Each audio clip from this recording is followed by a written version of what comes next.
The AR-15, he says these are made for war, not schoolyards. Here in Toledo, our hospitals prepare for mass shooting events like the one in Parkland, Florida. We're surrounded by 3 level 1 trauma centers who are ready for the worst at any moment. Now, Blair Caldwell spoke with one local ER doctor about how they handle these mass casualty situations. Blair, what did you find out? Well, Christy, Brian Kaminski is a doctor in the ER at ProMedica Toledo Hospital. He actually did some of his training in Broward County, Florida, and actually was in those hospitals where victims were taken after yesterday's shooting.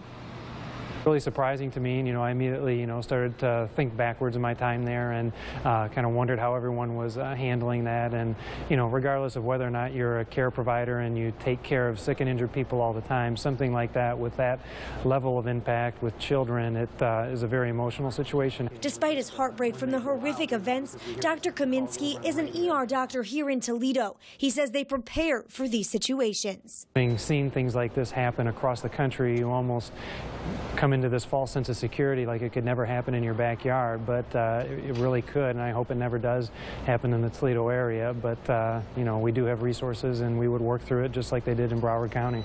ProMedica's Toledo Hospital, Mercy Health St. Vincent's, and UTMC are all level 1 trauma centers. They see trauma patients on a regular basis. At Toledo Hospital, they saw close to 1,000 trauma patients last year. Hospital staff also have mass casualty drills like this Toledo fire one.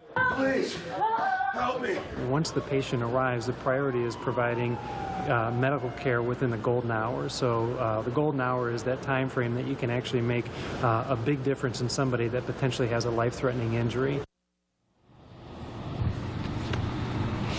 Now, while hospitals like ProMedica are prepared for these situations, they hope their services, both medical and social, are never needed for a tragedy like we saw in Florida just yesterday. Reporting live from downtown Toledo, Blair Caldwell, WTOL 11. Thank you, Blair. Well, she was called upon before to Las Vegas after their mass shootings, and then less than a month ago,